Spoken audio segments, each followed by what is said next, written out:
राधा रानी के नाम की महिमा यदि आप नहीं जानते हैं तो आज हम आपको इस छोटी सी कहानी से उनके नाम की महिमा का बखान कर रहे हैं, जिसे सुनकर देवता भी उनका गुणगान करने लगते हैं।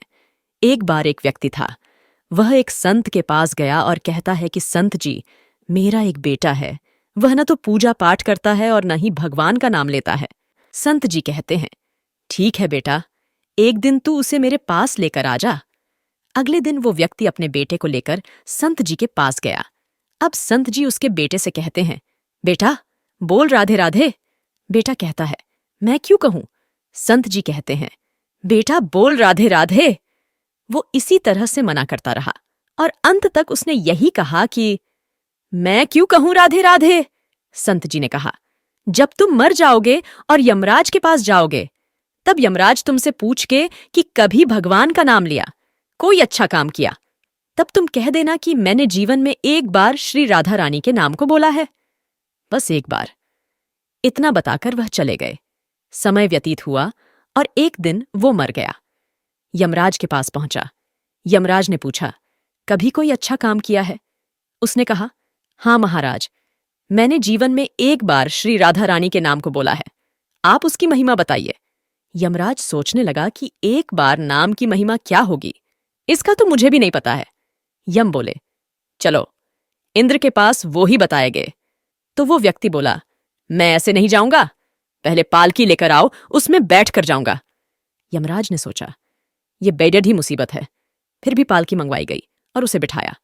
4 कहार पालकी उठाने वाले लग गए। वो बोला, यमराज जी, सबसे आगे वाले कहार को हटाकर उसकी जगह आप लग जाइए। यमराज जी ने ऐसा ही किया। फिर सब मिलकर इंद्र के पास पहुंचे और बोले कि एक बार श्री राधा रानी के नाम लेने की महिमा क्या है? इंद्र बोले, महिमा तो बहुत है, पर क्या है ये मुझे भी नहीं मालूम। बोले कि चलो, ब्रह्मा जी को पता होगा, वो ही बताएंगे। वो व्यक्ति बोला, इंद्र जी ऐसा है, दूसरे कहार को हटाकर आप यमराज जी के साथ मेरी पालकी उठाइए। अब एक ओर यमराज पालकी उठा रहे हैं और दूसरी तरफ इंद्र लगे हुए हैं। पहुंचे ब्रह्मा जी के पास। ब्रह्मा ने सोचा कि ऐसा कौन सा प्राणी ब्रह्मलोक में आ रहा है जो स्वयं इंद्र और यमराज पालकी उठाकर ला रहे हैं। ब्रह्मा के पास पहुंचे। सभी ने पूछा कि एक बार श्री राधा रानी के नाम लेने की महिमा क्या है? ब्रह्मा जी बोले, महिमा तो बहुत है, पर वास्तविकता क्या है कि ये मुझे भी नहीं पता, लेकिन हाँ, भगवान शिव जी को जरूर पता होगा।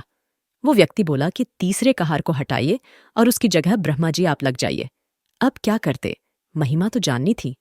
अब पालकी के एक ओर यमराज है, दूसरी तरफ इंद्र और पीछे ब्रह्मा जी है। सब मिलकर भगवान शिव जी के पास गए और भगवान शिव से पूछा कि प्रभु, श्री राधा रानी के नाम की महिमा क्या है? केवल एक बार नाम लेने की महिमा आप कृपा करके बताइए। भगवान शिव बोले कि मुझे भी नहीं पता, लेकिन भगवान विष्णु जी को जरूर पता होगी। वो व्यक्ति शिव जी से बोला कि अब आप भी पालकी उठाने में लग जाइए। इस प्रकार ब्रह्मा, शिव, यमराज और इंद्र चारों उस व्यक्ति की पालकी उठाने में लग गए और विष्णु जी के लोक पहुंचे। विष्णु से जी पूछा कि एक बार रानी के नाम लेने की महिमा क्या है? विष्णु जी बोले, अरे, जिसकी पालकी को स्वयं मृत्यु का राजा यमराज, स्वर्ग का राजा इंद्र, ब्रह्मलोक के राजा ब्रह्मा और साक्षात भगवान शिव उठा रहे हो, इससे बड़ी महिमा क्या होगी? जब सिर्फ एक बार श्री राधा रानी नाम लेने के कारण आपने इसको पालकी में उठा ही लिया है, तो अब ये मेरी गोद में बैठने का अधिकारी हो गया है। भगवान श्री कृष्ण ने स्वयं कहा है कि जो केवल राम बोलते हैं तो मैं सब काम छोड़ेच कर खाड़ा हो जाता हूं, और जैसे ही कोई शब्द का उच्चारण करता है तो मैं उसकी ओर दौड़ लगाकर उसे अपनी गोद में भर लेता हूं। यह भी है राधा नाम की महिमा। अगर आपको राधा नाम की महिमा पसंद है तो वीडियो को लाइक या शेयर करें या चैनल को सब्सक्राइब करें।